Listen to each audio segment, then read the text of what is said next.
You are listening to an American Free Press podcast. Joining me on the line is Judy Rummler, the chair of the Fed Up Coalition. Judy, thanks for joining us today. Thank you for having me. Judy, I got an email from your organization a little bit ago about a rally that your coalition was holding in Washington, D.C. I want to get into that in great detail in a moment, but before we do, for the benefit of the listeners, can you give them a little bit of background about who you are and what exactly is the Fed Up Coalition?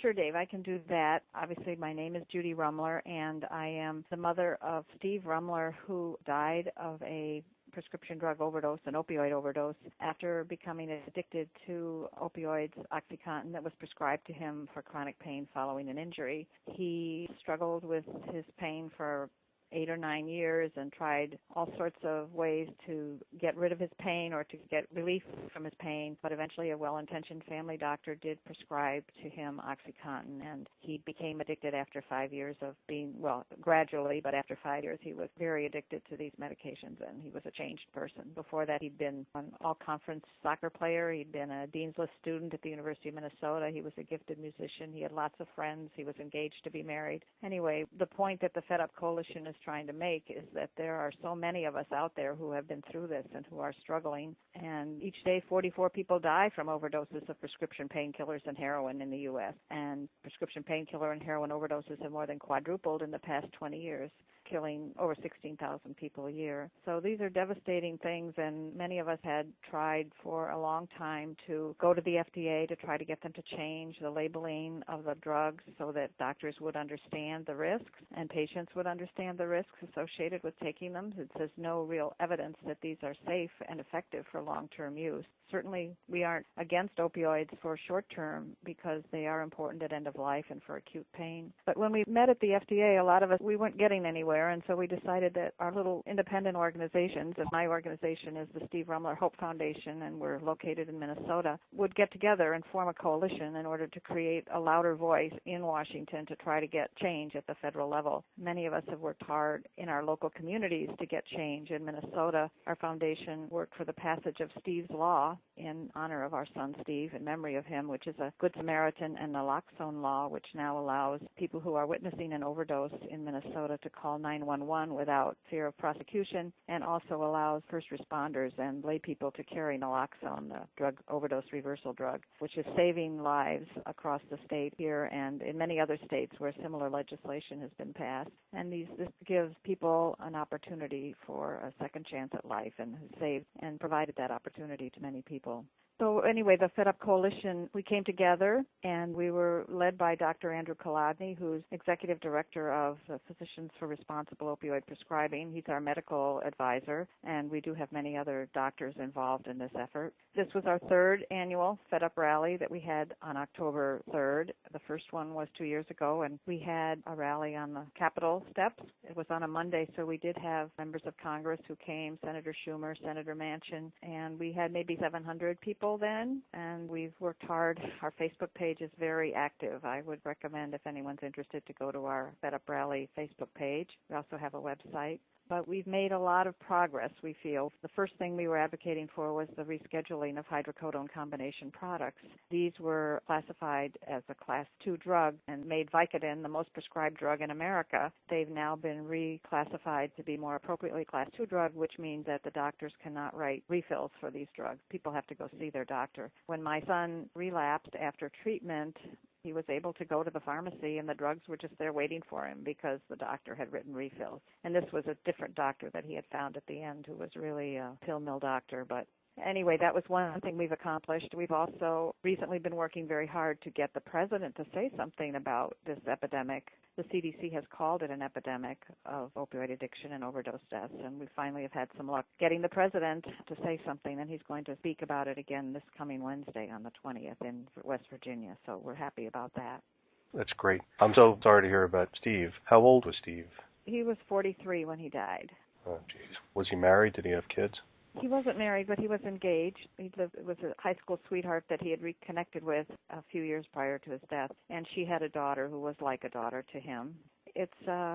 there's nothing I can say except that it's happening to so many people, and it can happen to anyone. People think it won't happen to me, it won't be my child, but my husband and I feel we did everything that we could possibly do to save Steve. And one expression I like to use is, if love could have saved him, he would have lived forever. But the fact that he happened to have maybe the gene that makes certain people really able to become addicted easily, it runs in the family, that may have been part of it. Plus he had the pain. He had been injured and he'd been prescribed the drugs for his pain, and that's really the root cause of this whole epidemic, in our view, is the overprescribing. And many well-intentioned doctors don't understand that yet, and we're working to get that information out there and to get the government to require training for doctors before they're allowed to prescribe these drugs.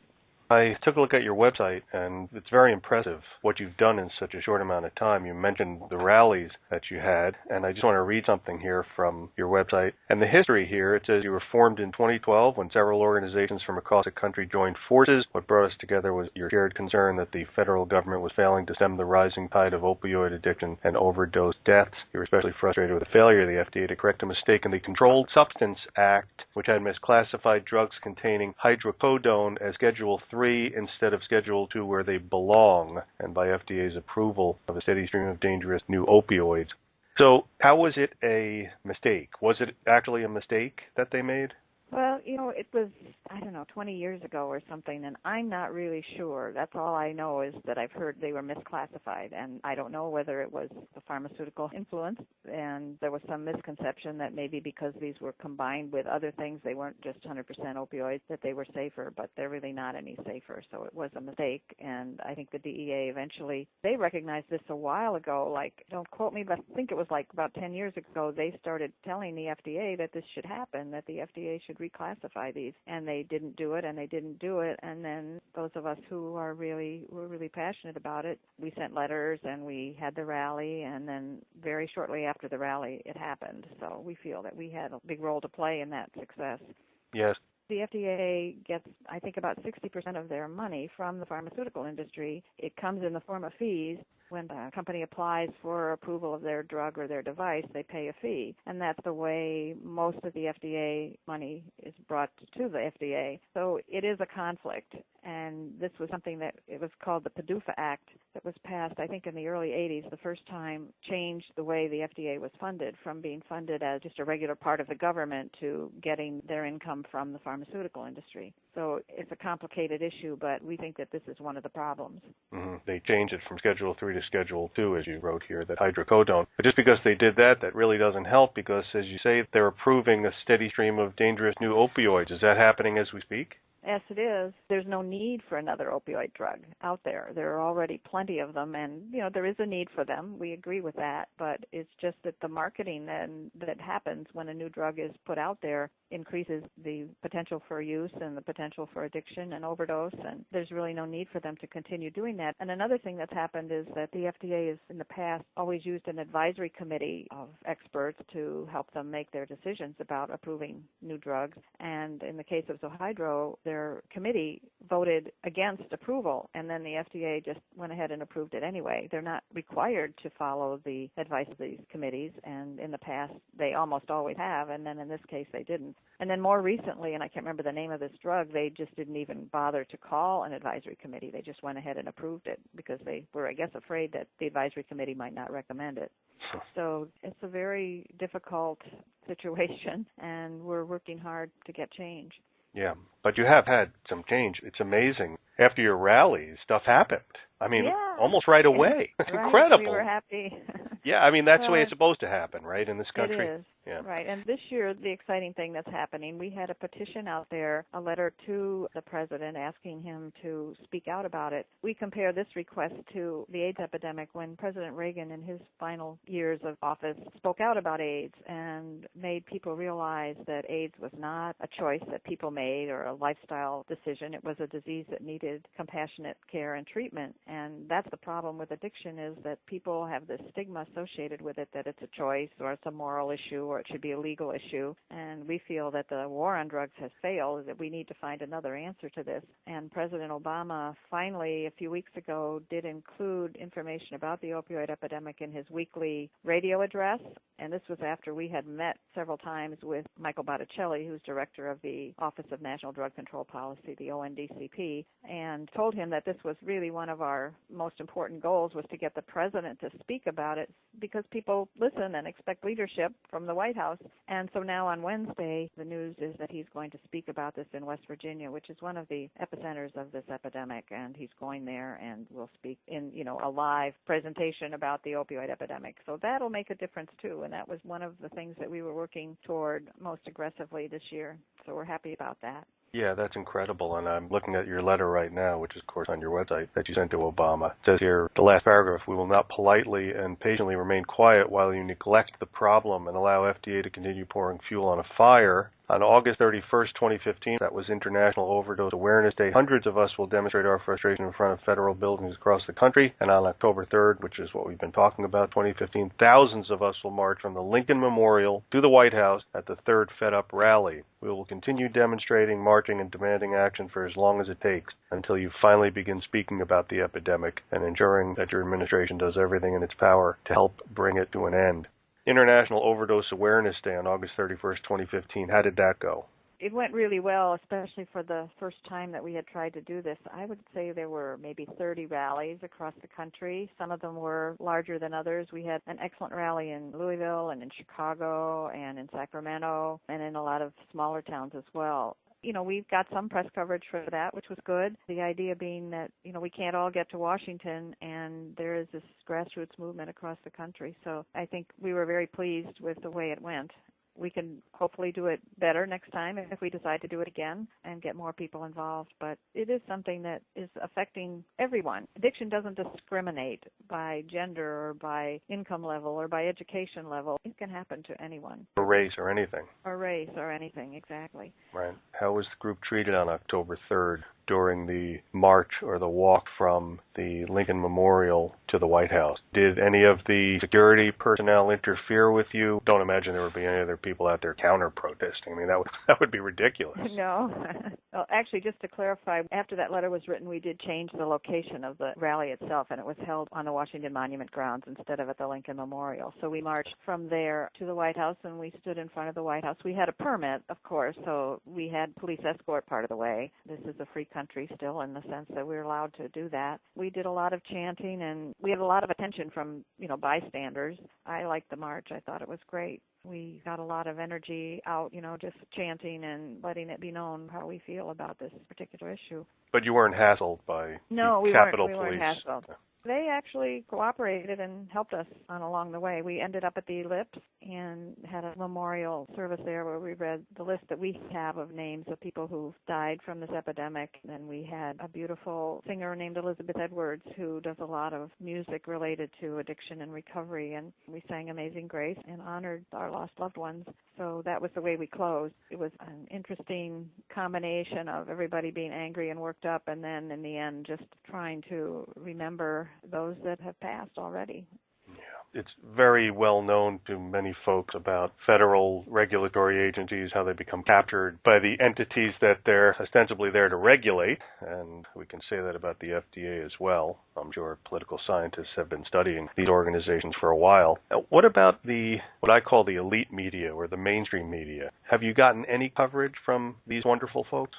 Well, last year we did get a story in the Washington Post, which was good. And, we do have some people. John Sauber at the Milwaukee Journal-Sentinel is a wonderful advocate. He's done a lot of investigative reporting on this issue and is wonderful. And then Barry Meyer at the New York Times. Additionally, he's written a book, and he's also covered the issue extensively. So, there is some interest for sure. I don't know that it ever makes the front page, but we're working on that. Well, unless, of course, one of the Kardashians becomes addicted. I don't mean to make light of it, but unfortunately, that might be what it takes to really get the mainstream media into high gear. Would you agree Right. with that? Well, I suppose that's true. I mean, we have periodically thought that maybe, when some celebrity is in the news with this issue, it would make a difference. But I think people think, oh, it's just their lifestyle, their celebrity lifestyle that causes it to happen to them, instead of thinking, wow, this can happen to anyone, which is more the way people should be thinking about this. Is there any way that listeners can help out the Fed Up Coalition? Well, absolutely. We always need donations, and there is a donation button on the website, and there's also a way, I'm quite sure, to contact, or they can just send an email to feduprally@gmail.com and offer to volunteer. We need people to help plan our rallies. We need, people to promote the cause, and any organization that wants to affiliate with us and become part of our coalition, we'd be happy to hear from. That talk that Obama is giving in West Virginia, is that dedicated to this issue, or are there other things that are going to be addressed?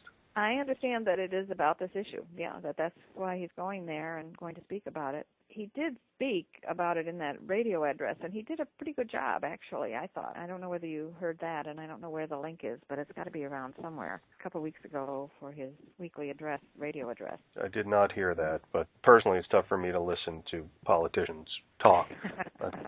Yeah, I know what you mean. One thing that Obama did, too, was he did include addiction treatment in his budget for the first time, 2015 budget. It's a very minimal amount, but it is in there for the first time. And also there is legislation now in front of both houses to try to provide funding for this issue, and based, I guess, on his budget recommendation. But there's an act called the CARA Act, Comprehensive Addiction and Recovery Act, that will do some good. It's just a small step in the right direction, I think.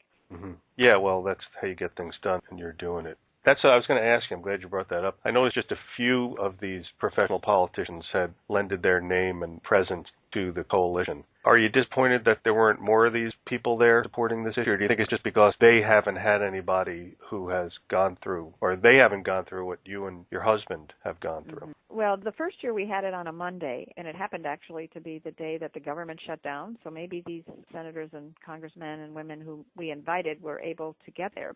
Senator Manchin is a wonderful advocate, as is Senator Schumer, and then Congressman Rogers from Kentucky is head of the House Caucus on Prescription Drug Abuse, and he's very committed to the cause. And because partially his state is one of those that's been most ravaged by this epidemic, for some unclear reason, the pharmaceutical industry decided to target Appalachia with their marketing efforts for these drugs, and I guess it was partially because there were so many injured people who worked in the coal mines and that sort of thing, but there are many communities, particularly in Kentucky and West Virginia, who've just been devastated. I remember Congressman Rogers saying that there was a community that he visited where in the schools there were children who their parents were either dead or they were in jail, the whole class practically. So there's just been a lot of devastation in that particular part of the country, but elsewhere obviously too. But I think that's what drew Congressman Hal Rogers into the cause, and obviously Manchin is from West Virginia, so he's got a reason to be very concerned about it. So we do have support, and actually the Minnesota senators, both Franken and Klobuchar, have signed on to the CARA Act.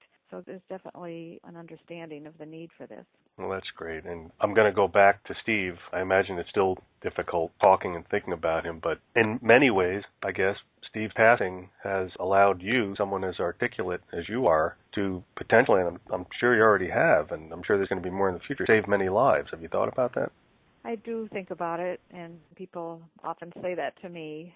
Obviously, I would trade his life for anything else that would be offered to me, but I am grateful that I have been able to turn his tragedy into something positive for many, many other people. I agree that that's happened. And it's happened to a lot of other families who've done similar things. There are other organizations across the country that have really been driven by this kind of a loss and are making a huge difference. And that's where the coalition comes into play. We've all come together to try to bring an end to this madness. Yes. Finally, if there are some people listening to this interview, and I'm sure there will be, who have gone through or are currently going through the addiction process, is there something you'd like to say to them?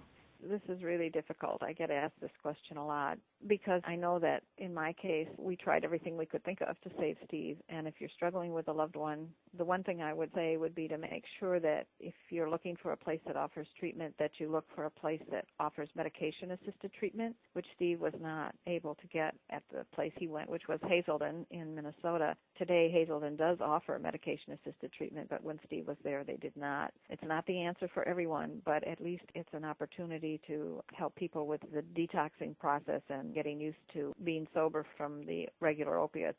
So I would recommend that they consider that option when they're looking for a treatment, and also that they join an advocacy organization or a coalition in their own community and try to find ways to get support from others in the community and to advocate for change in their own communities and join the Fed Up Coalition.